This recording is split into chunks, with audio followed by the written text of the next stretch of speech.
awesome. I wish we'd been doing that mid-episode. That was perfect. Nice.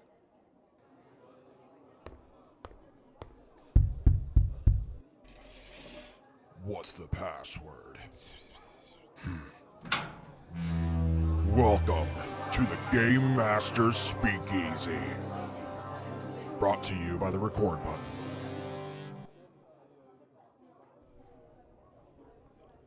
Hello and welcome. My name is Cody. And I'm Lance. And you have somehow found yourself at the Game Master Speakeasy. Come on in. Who told you? Yeah. Who do you serve? What do you? We haven't talked about that moment. Come on in and take a seat. Get saddled up and get a beverage. If you are of drinking age, you can have an alcoholic one. Go to today's bartender, Simone. Will set you up. Today we're drinking something kind of nostalgic, because this is the second batch of something that you have brewed in-house. That's true. That's very true. Here at the Game Master Speakeasy, Lance and I will babble on and on and on about tabletop things, because that is our favorite hobby, aside from video games. And I mean, I assume that if you're here, it's because you want to hear somebody babble on and on and on about tabletop games, right? Yeah, unless if you found yourself here by accident, you're still welcome. Come on, have a seat. Sit down. No, please, don't leave. Come back.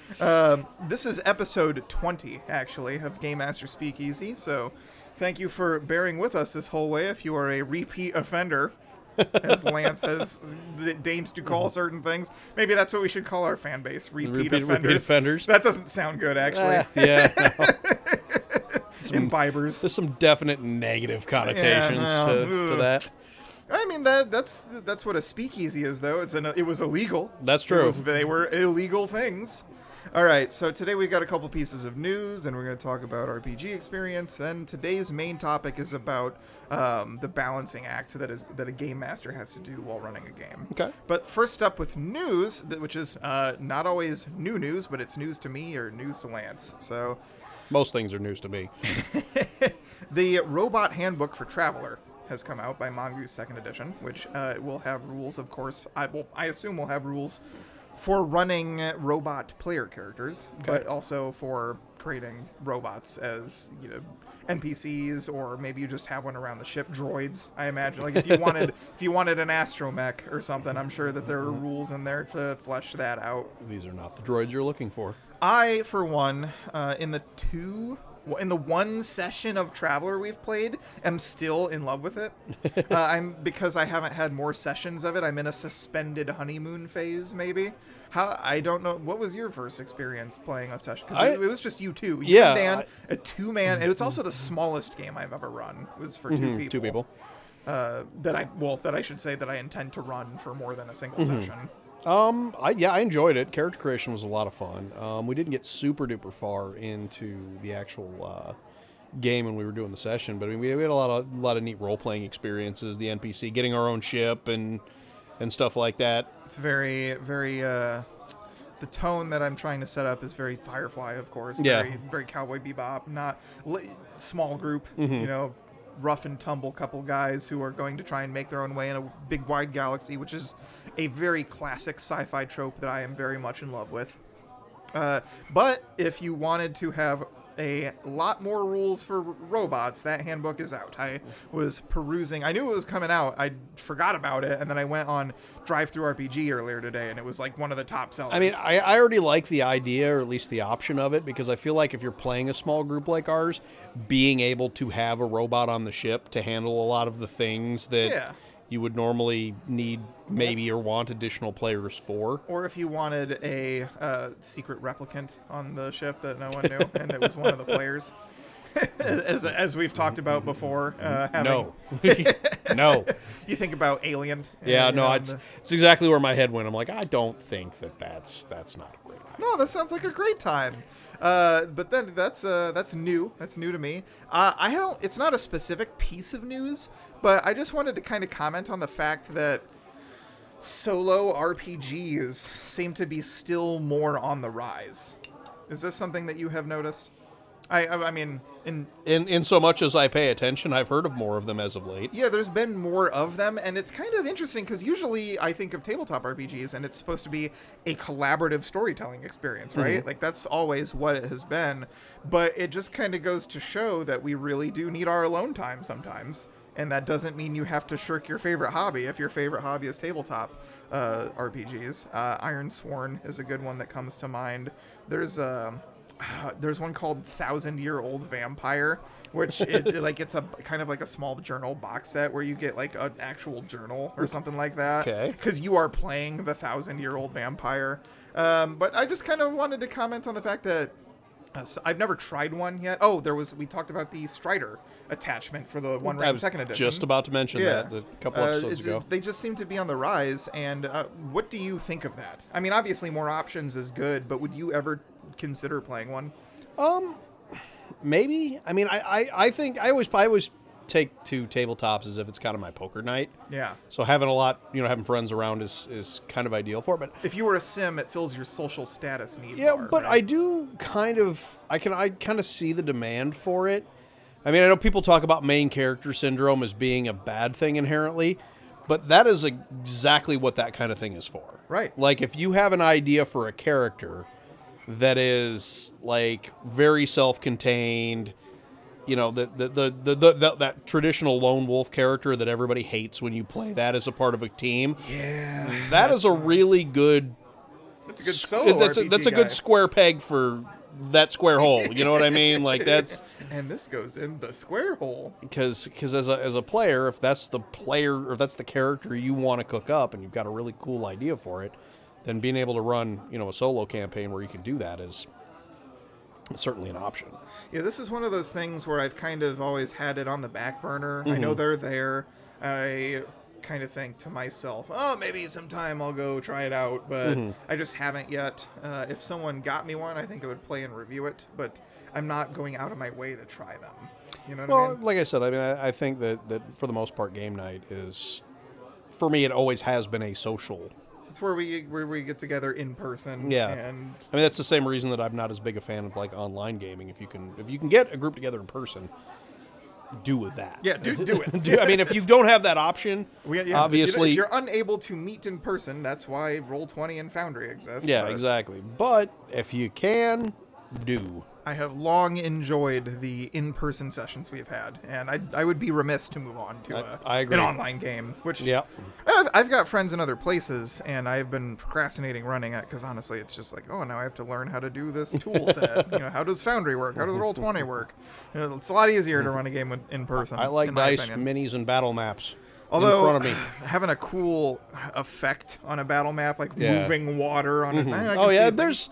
There's definitely a cons. purpose for it. Yeah. I had thought about once upon a time building a gaming table with an actual television screen mounted on the bottom of it. I saw one of those recently where they had a 3D model of a ship, but then the screen was moving water. Yeah. And it was so cool. It was awesome. I mean, for me to do it the way I'd wanted to, it would cost a lot of money, though, because I'd want like a 60-inch TV on the bottom, like something as big as our battle map is. Right.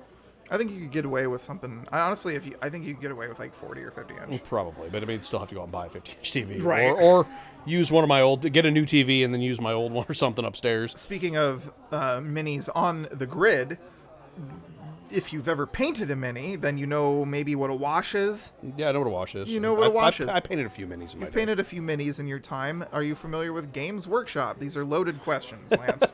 You know who Games Workshop is. I feel like we've talked about them before. They heralded the change in paint formula with contrast paints. Do you know what contrast paints are? No. Okay, so contrast paints, speed paints, quick paints. After GW did it, every other company started doing it too. It's a paint that you paint over a light primed mini. So maybe you take like a warm white, like a GW Wraithbone or a Titan Buff from Golden Acrylics, which is a warm off-white. And then a contrast is kind of a thick wash. So it's intended to tint every surface, but also pool in the crevices and recesses. So it's supposed to be an all-in-one highlight, tone, and shade all at once in one step. Do they work? Well, that's what I did for the wood on the Mimic that I painted recently. Oh, okay. The wood is contrast paint. So I had it zenithal highlighted, so I primed it black and then did some blasts of white from above to show where the highlights would be, and I contrast paint over that, and the top part of the barrel is light and the bottom part is darker, and I did one step. So contrast paints do work. Nice. They are not considered, they're just another part of the toolkit, right? They have their uses. Doing normal layering and things like that is better for certain things. But the washes that Games Workshop makes are nice because they come in 24 milliliter pots, and you have a lot of it, and they behave pretty well. But most of them are about to behave better because Games Workshop is reformulating their paint. The old washes are being put on the shelf. I think the gloss washes are saying goodbye, so unfortunately people who actually liked those will no longer be able to get them. But the new washes are supposed to be, in general, Nuln Oil is the most famous one because that's the black wash from Games Leland was Workshop. talking about that the other day on Discord. People talk about Nuln Oil and joining the Nuln Oil Club, which is what you've spilled a pot of it. Then once you spill a pot of Nuln Oil, you're in the club. Oh, okay. I am in the club. Leland is in the club. But they're reformulating it to use the contrast medium is in it. So these new shades, which are supposed to come out in the next month or two, will stick less to the flat surfaces and focus more on settling in the crevices. Okay. So you don't. So normally, how when you paint something in the old classic GW style, you base coat, wash, redo the base coat. With these new shades, ideally you wouldn't have to redo the base coat. So less work. It's less work. However, if you know anything about Games Workshop and their prices. Earlier I said 24 milliliters. You're going to need to take out a second mortgage to get you this paint The set? new shade paints, at least from what I've seen, are going to be in 18 milliliter bottles for the same price. And sure, the paint is better, but man, it's like this big of a bottle. I don't know, man. They're good. I'm going to get some of them. Some of them are really good. Like Mortarian Grime is going to be useful in all sorts of stuff. That's a new shade. They got to make their money back now because people are doing 3D print. They just need to sell their STLs. Well, I was going to say, people are doing 3D print knockoffs of all the GW stuff because GW charges too much for their minis. Yeah, they got to make the money back by scalping you on paint. GW, I love some of the stuff you do, but you guys need help. You need to sell your STLs. Yeah, please. I'd buy them from you. So would I. I don't even play 40K. I would do it just to have cool stuff on my shelves. Yeah. Like I would totally. But you're not really a wargamer. You're more of a RPG player. Which I really would like to play the 40K RPG sometime. That might be a fun little session side project. Is it Death Watch? Well, there's multiple Let's ones. go say, There's Dark Heresy, which is where you're playing Inquisition.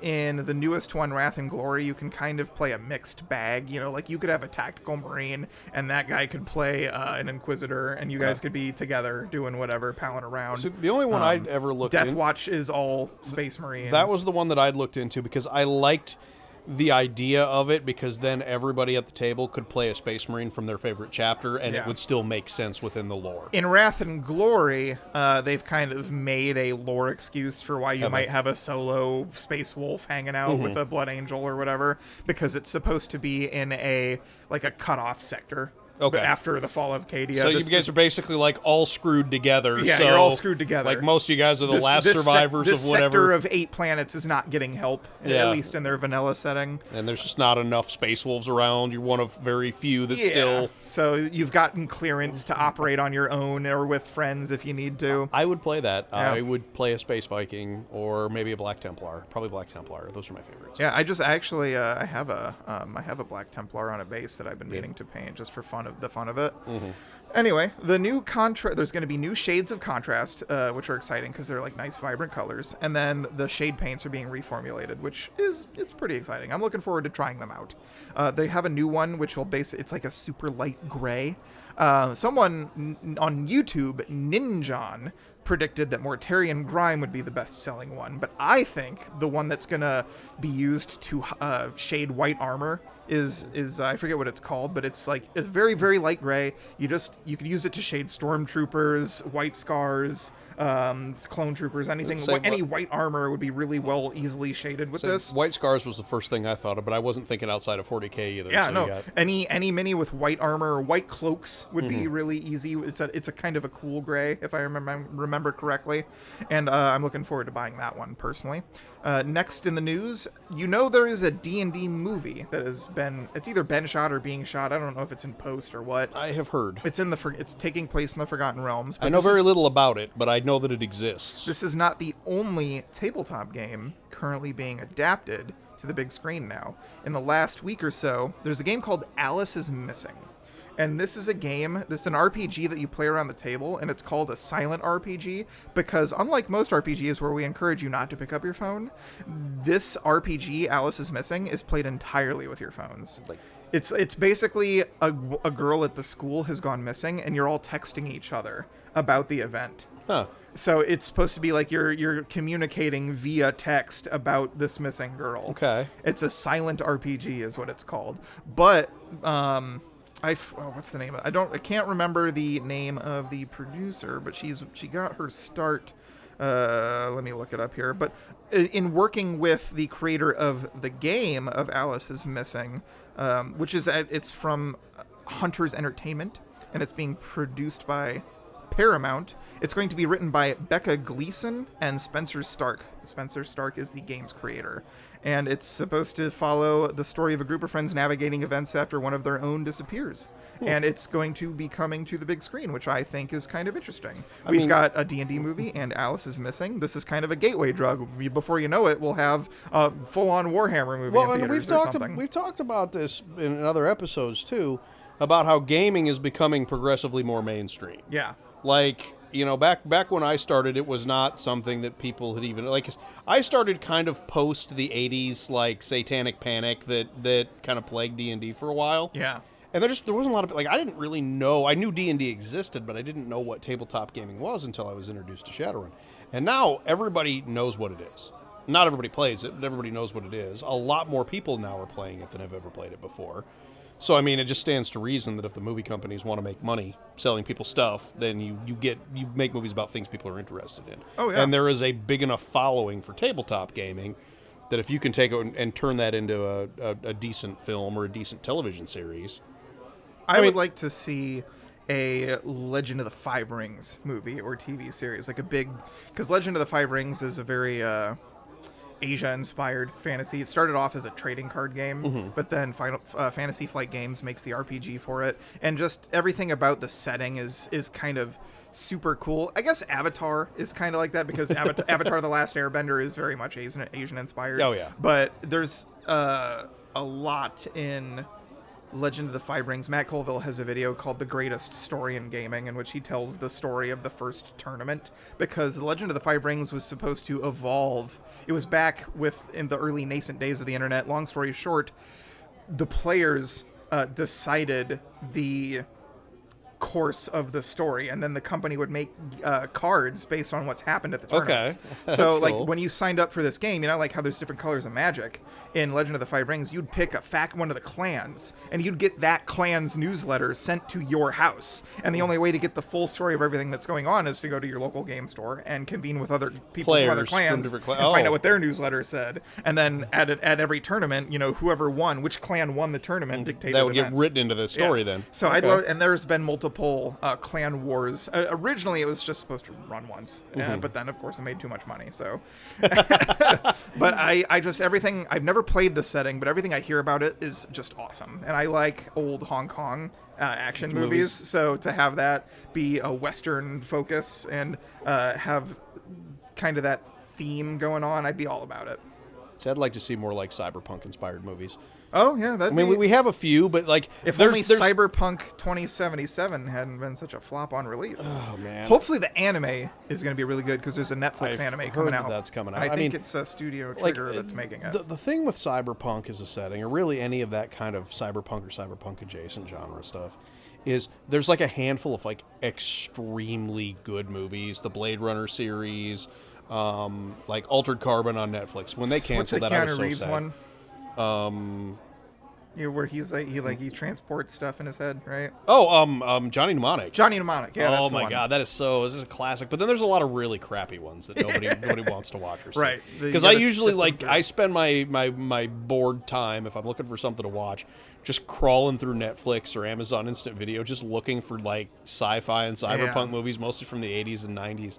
And I watch a lot of them, and some of them are just so terrible. But you're like, God, this is such a cool setting. You watch it anyway because you want to absorb I it. do. Because there's always something good in there to take. It's but usually bad good. Yeah, it's that kind of thing. But I want more of that. Yeah, I hear ya, and I empathize. But that about wraps it up for the news. So on to what we've done.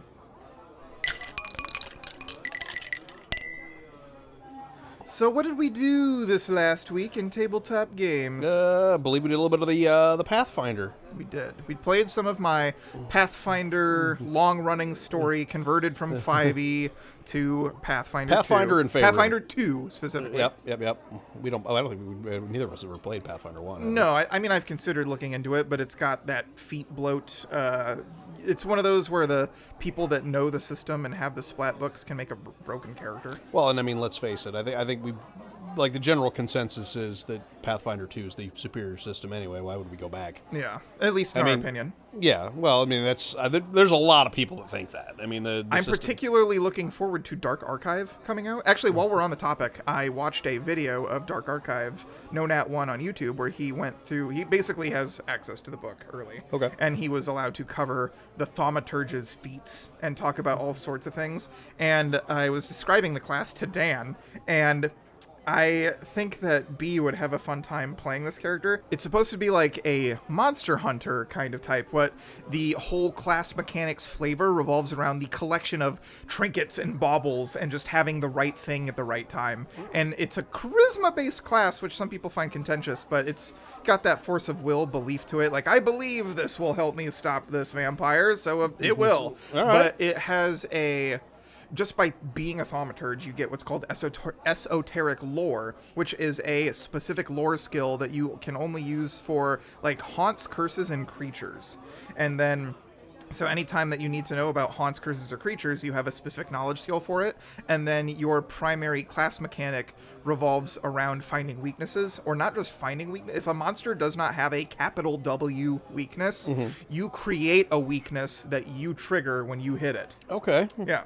So it's because its class attribute is charisma, it can't be at a max stat with strength at the beginning, but it's honestly such a cool.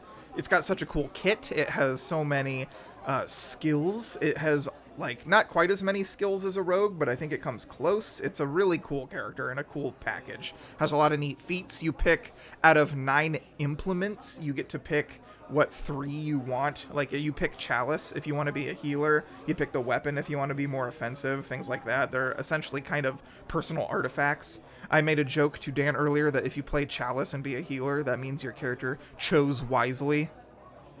Stop it. Just stop it. I'm glad you got the reference, though. But anyways, digressing, I think that it would be super fun to have someone play an investigator, a thaumaturge, a magus, and then maybe like a rogue all in a campaign together where you're trying to hunt down monsters, abomination slayers, kind Bog's coming back, baby. I could get behind a magus. I've looked at the class a little bit. That seems at least reasonably interesting. Oh, yeah. The thaumaturge sounds very interesting. I don't think it's the kind of class I would be into, but it sounds interesting. I guess instead of a rogue, you could have a psychic, too. That's also going to be in the Dark Archive. Okay. So there hasn't been as many early teasers of the psychic, but I'm still excited for it. Anyway, relevant to Pathfinder, that's what we played most recently. And what happened in Pathfinder? Speaking of like psychics and weird aberrations and things. Someone set us up the bomb.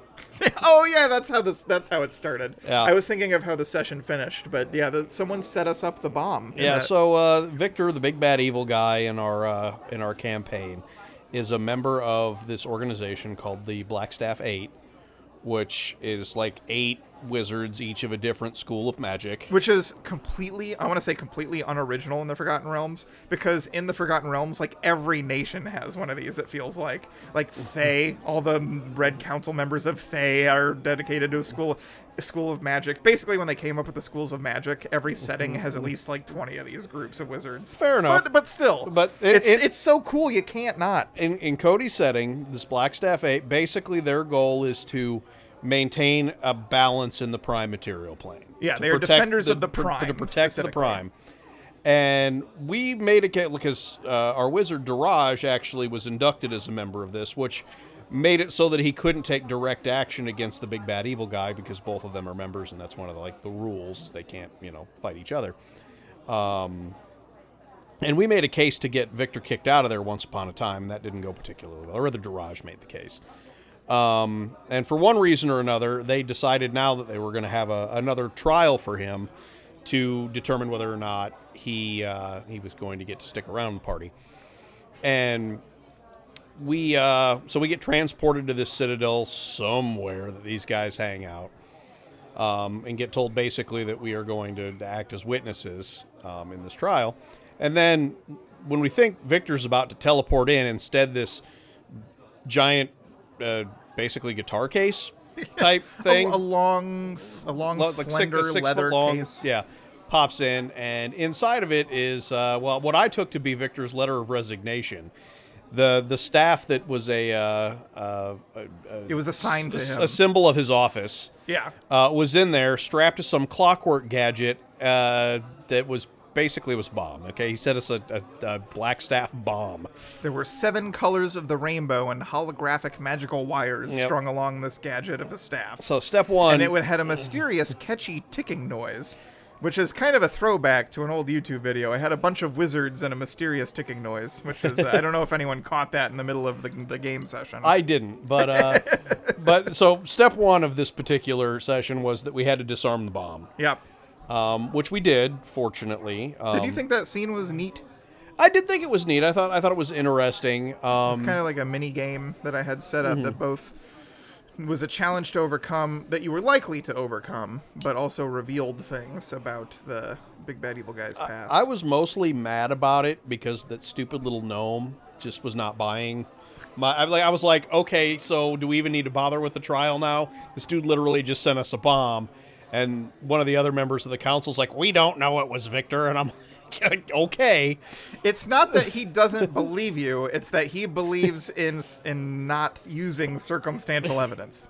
That's all. He wants cold, hard truth. Yeah, well, I don't like it. So, it's just part of his annoying personality that I made up. So we disarm the bomb and then proceed to the trial after that.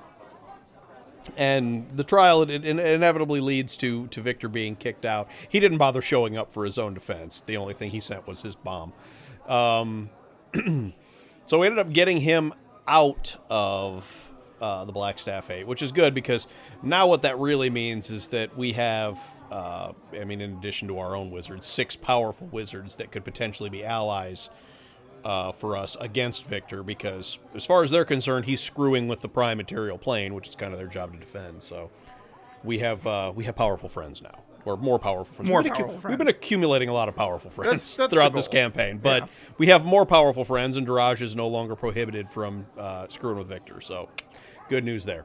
So we go back to the Nalanther Isles, where our piratey stuff is going on, and there was, and we learned this a long time ago, like well before Aram got captured, that there is... like 3 or 4 years ago in real time. Yeah, and in game time, 2 years ago in game time. There's this big mountain or volcano there with this big glowing corona around it that has some association with both my Warlock's Eldritch powers and our Paladin's vision of a giant red comet crashing into it. So we're trying to go there because I think that's where my superpowers are.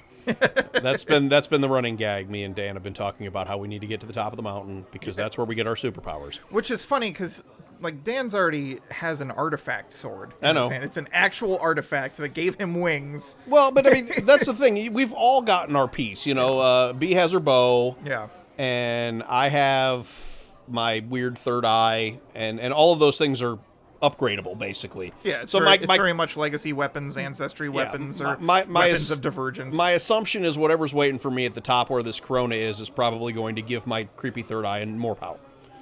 Possibly Dan's sword, don't know. But we know that that's what we need to do because we've kind of got this roundabout trip that we've got to go through. We're trying to gather troops to help the Pirate Queen against Hung Solo, the evil pirate captain of the Black Dragon, not army, navy. There we go. Yeah, I think I ended up calling them the Ravagers or something like that. Something really savage. But Raiders, Corsairs. We ended up going that direction because we have to circle back around. And, we fought a giant enemy crab. And when we got there, the pirates that we were with warned us of the guardian of the island. And we got there and we fought a giant crab that we're pretty sure was infested with some creepy tentacle parasite, maybe? It was a giant crab, and there was a weird squid thing also inhabiting its shell. So we killed it. Yeah. And that was kind of the end of the session. And I liked the enemy crab fight. I felt bad for some of the dice rolls that were coming from the spellcasters. Or I should say the saves that the crab made.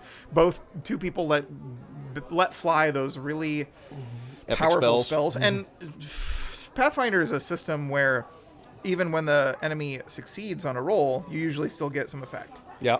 There's levels of success if you get on the top 3, and only does a critical failure on your spell attack or a critical success on the enemy's save prevent anything from happening, right? Yep. So, I should say not spell attack, but offensive rolls. Mm-hmm. You know, like there's usually 4 levels and degrees of success and failure, and often on failure, something still happens. It's not completely save or suck, like in Hold Person in 5e, where if they normally do a normal failure, like they just miss the DC by 1, you've blown a spell slot and they're not paralyzed. Yeah. In this, you have to critically succeed for that to be the case. But on both of those times, it was an actual nat 20 behind the screen. And I remember what I said. I'm not not pulling punches. The dice are the dice in Pathfinder. Well, and this is something I've noticed, and maybe I just have the wrong spells in my repertoire, but like as a witch technically, because warlock's not a thing. I have very few, if any, spells that target reflex saves. Oh yeah, well, and that's actually what his weakness was. I was like, crap. That's actually also part of the kit. Mm-hmm. The flavor of the occult spell list is to affect the mind and spirit more. It's mostly will. Yeah, so I have a few fortitude saves, which I'm not using against a giant armored crab. Yeah, because that's not going to end It's just kind of an enemy that you're not fit to win against. Really not. I was like, I don't know what I'm going to do about this stupid crab, but we killed it. And it was a fun. I thought we had. A fun session. So was that a homebrew mechanic of yours? The fact that it couldn't walk backwards and had to spend an action turning? That was a homebrew mechanic. I like that. I may steal that for some of the monsters in our game. I think for fights, Pathfinder does an excellent job of making the monsters have cool gimmicks. Mm-hmm. But I thought that just with my enemy, like the ability to do a claw attack and grab a person, and then having the eye lasers, those two things, and then also being vulnerable to prone, I just felt like it was lacking a little bit of something. Mm-hmm. So I just let's make it hard to, it can't, I actually Googled, can crabs see in a 360 degree environment? And then I remembered, it's got a squid parasite. It doesn't matter. I'm not basing it on a crab. Mm-hmm. I'm basing it on a squid parasite, an alien squid parasite at that. So I just thought it'd be cool and tactical to add that in. I liked it. I thought it was a neat feature. I didn't know if it was yours or if it was the game's, but I thought that was a cool... I've been taking a look at every character or every combat that I set up. As long as it's even relatively important, I look at all the monster abilities and see if they need anything extra. Yeah. I'm very reticent to do it unless I feel like I have to. And I think it did add to that experience. Anyway, that is what we did this last week. The bartender's name this week is Simone, and Simone is serving us the Game Master Speakeasy 22, right? Yep. This is your the in-house ale. The first batch of beer I've It's an ale, right? It is an ale. Okay. Yeah, it's a golden ale. First batch of beer that I've made this year. You'll have to let me know what you think. I am more critical of my own work probably than anybody else is. It's pleasant. When you've got a plain golden ale like this, that it's a lot of them the flavor is pretty similar to one another. Yeah. You know, you're looking for a window of flavor, and it's got the square has to fit in the square. This peg. falls into the Overton window. Right. And I do enjoy the lingering aftertaste, which is not true of all beers. Sometimes sometimes you have an aftertaste and you wish it would go away, and I am pleasant that he's giving me the long goodbye. Well, the Midwestern farewell. I'm going to take that as a compliment, because my first thought when I drank it was, I wonder if I brewed it at too high a temperature because of that weird aftertaste. Is that what causes that? The high I think temperature? so. Well, because Okay. the thing is like I like it. Okay, well, that's I find good. it to be pleasant. Good. Because Because the thing is, depending on what temperature you have your yeast will determine the speed at which it ferments. Interesting.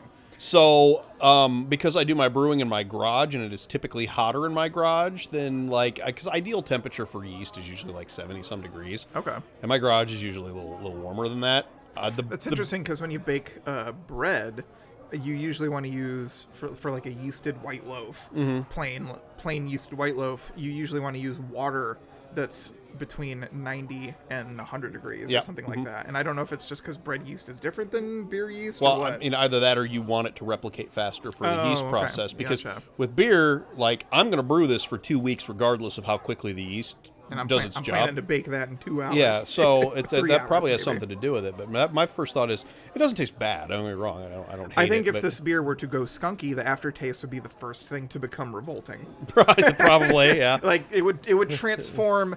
Something happened to that neighbor that I no longer find him pleasant. Yeah, That no, I would be mean, the case. I'm glad that you're But enjoying it. I'm pure enjoying and it. fresh. I enjoy it. Oh, good. Yeah. I mean, these are pretty much right out of the rack. I took them. Is it just called the Game Master Speakeasy, or has it got a different name? I mean, that's kind of the joke name that we gave it last The time, Game and I'm Master just gonna Speakeasy I'm gonna run with 22. it. Give it okay. So it is the Game Master Speakeasy 2022. But if you were going to give it a colon subtitle, what would it be? The Midwest goodbye.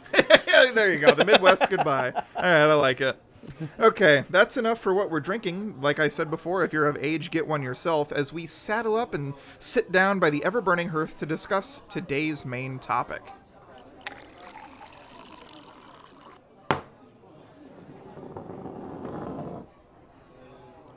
We are going to talk about the balancing act. This is all very Game Master facing.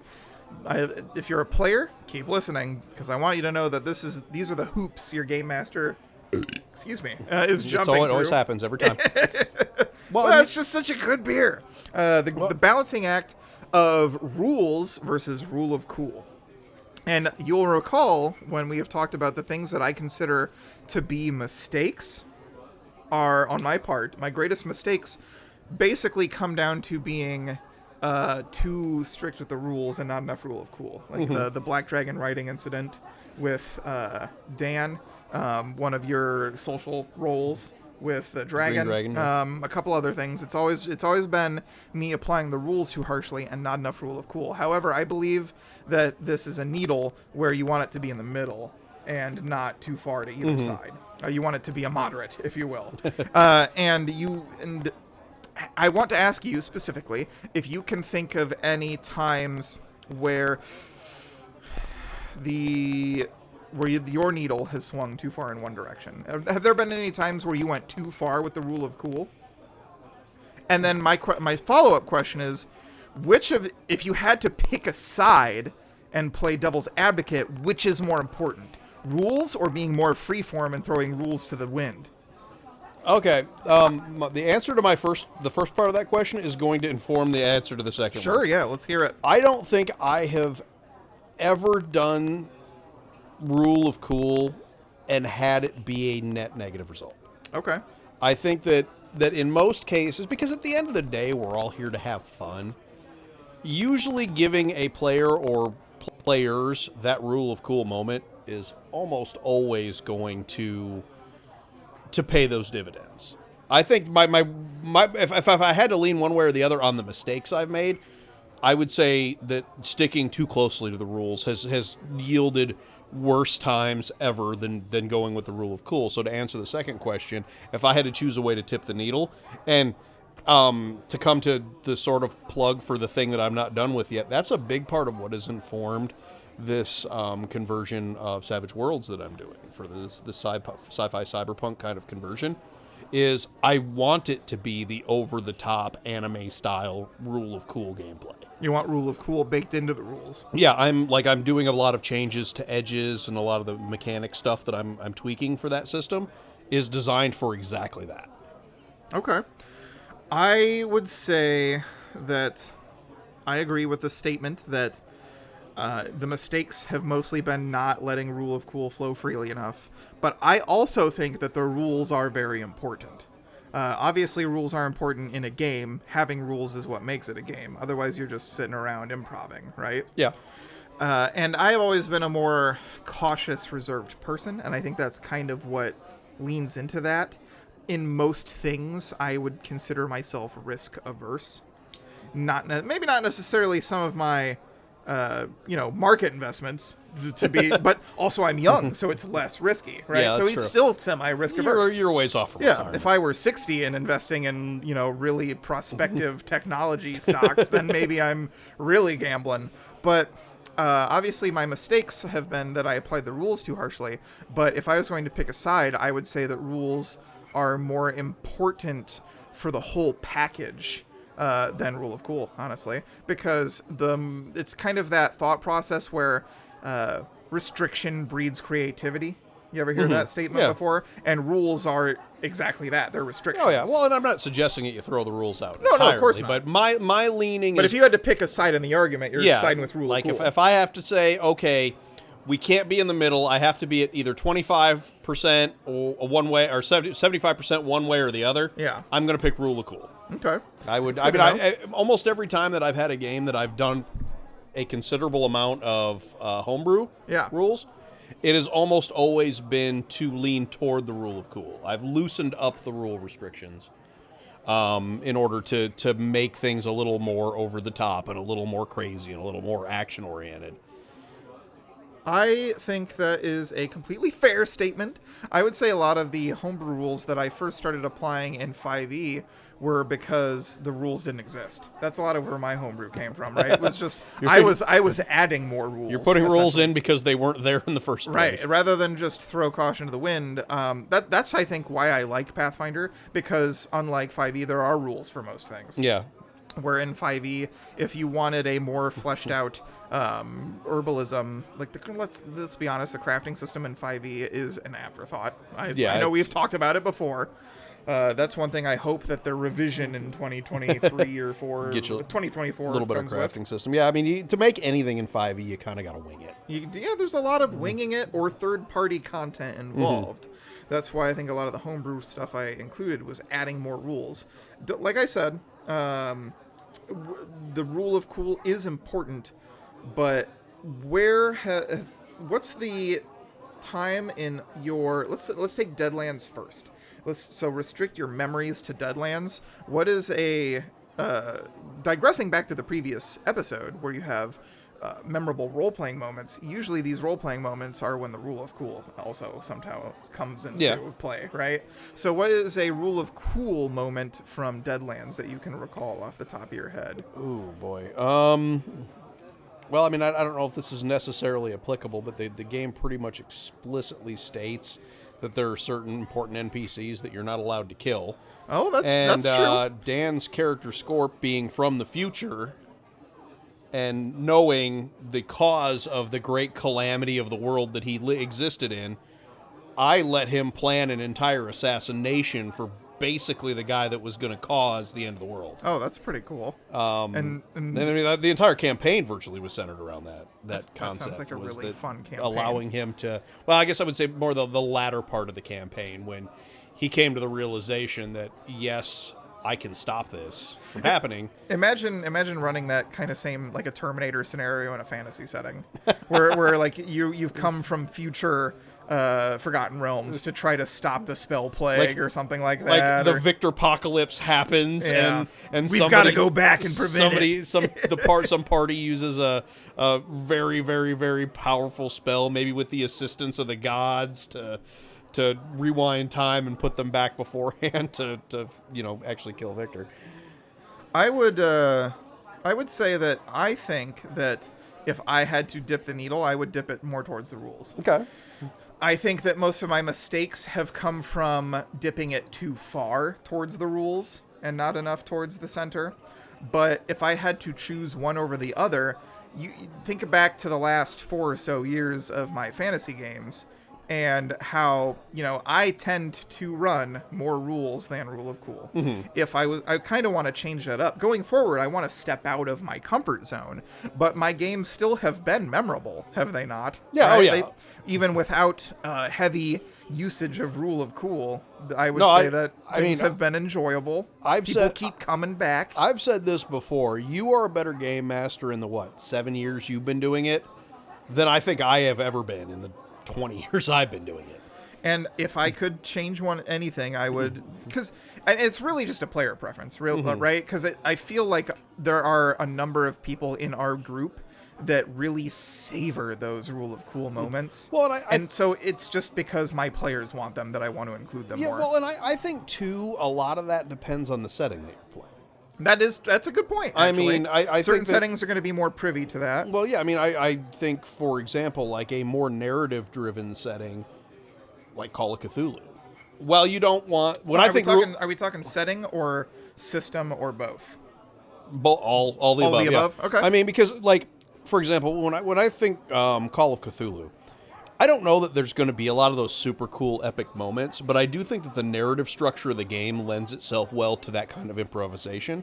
And I also think if you're playing a really heavy action game, you know what I mean? Like if you want to go for like the 80s action movie vibe, or if you want to go for the kind of fight scenes that that happen in the Matrix trilogy and stuff like that.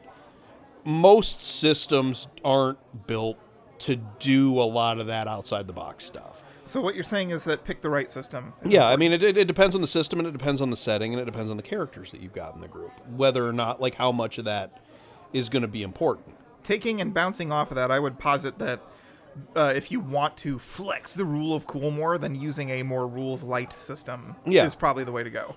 And that's... I love 5e, but here we are always kind of crapping on it, aren't we? The thing with 5e is that it wants to be both. It wants to appeal to everybody. It's too busy straddling the line to pick a good thing to do. It wants to be Rule of Cool, but then it has a lot of rules in it. And even though Advantage makes it easy, there are many things like, does this have... You can, as a GM, we have said this before, and I'll say it again. You always have the freedom to throw out a rule that you do not want. Yeah, for sure. If you do not like a rule, throw it out and tell your players, hey, this rule's not coming into play. I mean, I've done some adaptations with Deadlands because I think the system is almost too crunchy when it comes to combat. Oh, yeah. It slows things down quite a bit. Double action, two-fisted kid. Yeah, exactly. A little Billy Badass over here. Yeah. How many shots was that per action? Was that 4 shots per action? 4 shots, which requires...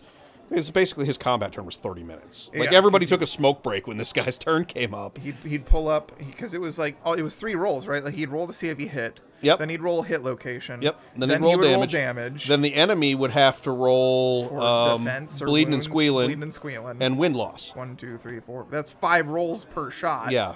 And there's 4, so you're making 20 rolls to resolve a single action. Yeah, and he might have, if he's a fast character, he might have 3 or 4 actions. And if you're a gunslinger, you're probably a fast character. So in one round, your turn might take 60 actions. It was or 60 rolls, I should say. Really time consuming. Yeah, and that's part of the reason that I'm so.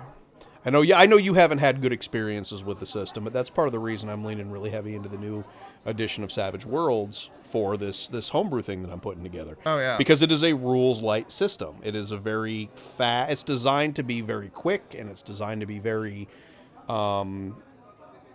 narrative combat, where instead of the rules telling you specifically what you did, you let the narrative do that. You're like, I'm going to shoot him, but everything else is kind of handled in the descriptive. I will confess that I think that the most... Because, I've only had limited access to playing casters because I have spent a lot of time game mastering. But I think the most fun I've ever had casting was when we did the Savage Worlds Shadowrun conversion. Yeah, the Shadowrun conversion for Savage Worlds, because it didn't feel restrictive. If I had to pick one pitfall of Pathfinder 2e, it's the Vancian magic system.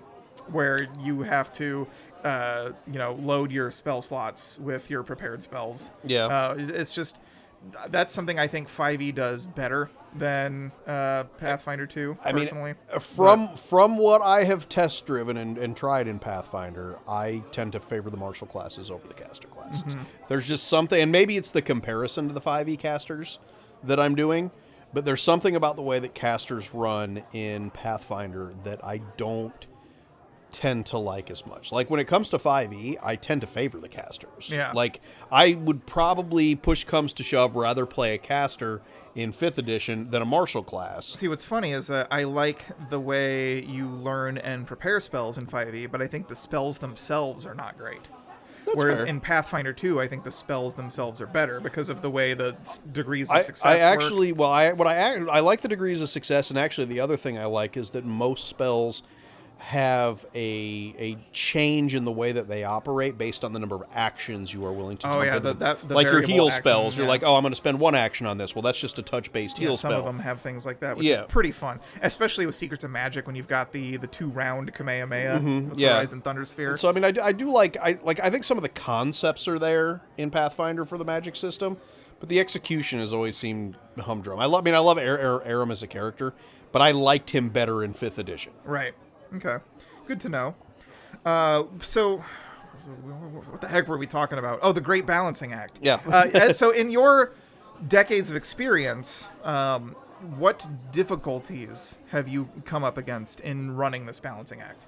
Have you ever had personal problems where players were visibly distraught, not because of the dice, but because of a decision you made in this exact spectrum? Like, you applied a rule, and they think it's a really dumb rule, and... I mean, I don't think you can game master for a terribly long time without some player somewhere questioning a ruling that you've made. So, I mean, I would say that, yeah, it's probably happened to me, and it's happened to me multiple times. I can't think of any really noteworthy time where it became, like, a huge issue. Right. But, I mean, I think it depends, too, because if you have players that are somewhat ignorant of the rules, those are the ones that are more open to the rule of cool. Like, the people that know that don't know the rule system inside and out, Yeah. they're usually a lot warmer to you improvising something cool like that. And then on the flip side of that, you get the rules lawyers. Both the bad and the good rules lawyers, because I do think that there are two kinds of rule lawyers out there. Yeah, there's the ones that are good and they help you because you're not going to remember everything, and then there's the ones that are notary. He's there to he's there to put his name on the paper. He's there to review your contract. He's there to help you out. And then there's the rule lawyers that are just looking for a way to one-up the GM. The defense attorney assigned to the guy who obviously did it. Exactly, yeah. So, but I mean, I think in both of those cases, you find people that are a little less flexible. All the defense attorneys. Like, if they've taken the time to measure and to memorize all of these rules, they're a lot less likely to be warm and fuzzy to you screwing with the rules. Oh, yeah. And I mean, I'll be, as a player, sometimes I'm a little bit guilty of that, where I'm like, yeah, but I mean, because somewhere in the way that my mind works, my thought as a player is, if I know what the rules are, then I'm playing within the confines of those rules. Right. And then when things start to change, well, it's like if you just redefined how gravity worked, how bad would that screw up reality? Yeah. You know what I mean? Like, so for me in the game, that is my reality. I have learned the rules. I understand that this makes that happen, and this makes that happen, and this rule is necessary to do that. And then all of a sudden, the rules have changed. Now, I think the good news is I've benefited from enough GMing to just let that happen. Mm-hmm. But there is definitely a little voice in the back of my head that's like, oh, he's screwing this up. He's changing the rules on you all of a sudden. He's making things different. Now we don't know how the world works anymore. Now we're freaking out. That's fair, yeah, because once you make a ruling, if you keep making different rulings, then your players have no idea what to expect, and it can kind of be frustrating to know what to look forward to. Especially if you're playing in combat and your character is getting hurt or dying because of some rule that just cropped up out of nowhere that you know, as a player, if you're that prepared player that knows the rules, you're like, wait a minute, you just changed everything and now my character's bleeding out on the ground. It doesn't feel fair. Right? Yeah. It's that situation. It's basically the adult version of, no, you can't do that. I have a force field. Yeah, it's the ever shift. I have a force field nullifier, so I hit you anyway. It's hard to figure out how to do stuff in an ever shifting reality. Yeah. So my advice to someone who is new is to look for rulings, not rules. I think that's where the middle of the spectrum is. On the far left side, you've got hard rules lawyers who are never deviating. You're stopping the game to look up everything, which if you've got a laptop in front of you, is a lot easier and quicker to do. And sometimes it's necessary. I mean, back to the whole, is this going to drop a player? Or drop a character, you know what I mean? Like, is the difference between me looking drop a character and this is a meat grinder campaign versus is it going to drop a character and all the characters are important to the story? Then you got to ask yourself, okay, is it worth taking 2 minutes, 3 minutes to look this rule up, or should we just keep going? And if it's the kind of thing, especially it's going to get a character killed. To take a quick example, in the last session, a character asked if he could use prestidigitation to recolor his glasses or goggles or whatever, so that they had a little bit of a tint, so that he could, just kind of flavor-wise look more towards the mountain. Yeah. And it wouldn't necessarily have anything to do with mechanics, because, if you look still, even if you're wearing the right kind of gear, if you look at something too bright. Yeah, it's not good for you. I mean, you shouldn't be looking directly at the sun, no matter how cool your sunglasses are. Yeah, he wants to tint his glasses. He's not wearing like a face shield eclipse glasses, right? And he wanted to use. Oh man, alarm's going off. Phone was on during the recording. Anyway, my phone is on silent. I didn't know it would do that. No, you had an alarm. Why do you have an alarm? Are we in the middle of something important? No. Yeah, we're recording a podcast. We're in the middle of that. That's important. Anyway, he said he wanted to use prestidigitation in order to reflavor his glasses to have a tint to them, right? And then if you look at the actual description of the spell for Pathfinder 2nd Edition, casting or prestidigitation can affect one target. It's a sustained spell, which means you have to keep concentrating on it. And you can cook one thing. You can slowly lift one object. You can make a temporary object made of a concealed magical substance, or you can tidy something up. Color, clean, or soil of an object of light bulk or less, which... it's kind of in there, but kind of not. I think the fact that he said, "Can I use prestidigitation?" locked me into the ruling. He said, "Can I use prestidigitation to do this?" And my brain was like, "Well, what does prestidigitation say it can do?" And my brain kind of shut it down. I think if in the moment, if he had just said, "Can I use magic?" And this is a fault on me. I could have had this thought in the moment. Instead, I didn't think of it till I was in the shower later. Like, when you think of something really clever to say, like a funny comeback, it was that, except I thought of a better ruling after the fact. Going back, I could have said, make a Arcana check and expend a first level spell slot or something. And then if he succeeds, then I would think I would have felt more comfortable allowing it. And then now this could be considered a trick that his character knows, and now he never has to roll for it again. And it would have been a cool rule of cool in the moment. And I think that's actually how, in Pathfinder, anytime a magic caster wants to do something purely for flavor, I think I'm just going to chalk it up to a rule relevant to their skill. Well, see, and I think that's a good answer. And the reason that I say that is because if you're talking about something that doesn't actually have a mechanical impact on the game, why not? Yeah. I mean, for the most part. Like, at the end of the day, him being able to tint his glasses... I don't know if you were going to make us roll a Constitution check if we decided to stare up at the Corona. Right. And if you made it clear to him, yes, you can tint your glasses, but if you stare out up at it, you'll take the same penalty as anybody else does. A big part of it, I think, too, is prestidigitation is sustained, which means you have to concentrate. Yeah. You keep spending an action. And on top of that, there is a spell that does that. It's a first-level spell called Restyle. Like, that could have been a moment where I set an Arcana check at a hard DC, or just a normal DC, because he's a, super strong wizard. I mean, you guys are level 16 right now. No, it's so pretty close to God's I could have here. had that been a check, and then he just spontaneously learns the level 1 spell Restyle, which is a spell that does exactly what he wanted to. Yeah. It existed in the system. If who cares if a level 16 wizard spontaneously learns a level 1 spell, like he figures it out on his own? Well, that's, and like I said, I mean, it makes sense. And like I said, if you don't want to go far enough as to giving your players free spells, again, if it's not going to have a large-scale mechanical impact on the game, Maybe he's just figured out how to flavor sunglasses specifically. I mean, again, it's not gonna hurt your game. It's not gonna change the balance of the game in any significant way. That's a good thing. And it's gonna make the player feel cooler. Yeah. You know, just let them have the win. Let them have the win, and try to keep that needle in the center, and ask yourself as the game master, like you said, if it's going to hurt the balance, then maybe temper it with a yes, but. Yeah. Or, you know, or I mean, if it's going to hurt the balance severely, tell them no. That's okay. I mean, you don't get to blow and tell up them why. You don't get to blow up a mountain with a level 1 firebolt spell. Right. No matter there how are certain things how that are cool off the you table. want to flavor it at the end of the day, that's just not a thing that's going to happen. So, if it's a reasonable request and it's not going to have a huge negative impact on the mechanics of the game, consider it. Yeah. And it's pretty funny to talk about the rule of cool and then have a subject about sunglasses. It's very fitting.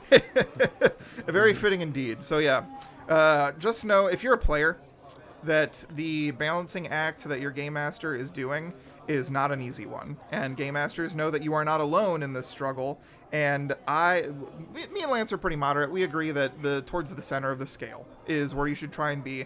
Rules help breed creativity, but rule of cool rewards and creates memorable moments. Facts. That's all I have to say on the subject. Yep. For now. This time we're just running out of time is all. Yeah, pretty much, mostly. Thank you for joining us here. Please make sure you tip the bartender Simone on your way out. Hope you've enjoyed your time next to the ever-burning hearth. If you want to reach us, we know that you were just sitting right here next to us, but if you want to reach us with an email, you can send it to gmspeakeasyofficial@gmail.com, where just so we have a record of it. That way I can remember it, because if you tell me right now, I'm going to forget. Yep. So let us because we've been drinking. Your question. Yeah, that's true. Every episode. Let us know your question, comments, concerns. If you have a topic idea, we'd love to hear it and talk about it. Thank you for joining us. Make sure you get home safe. See ya.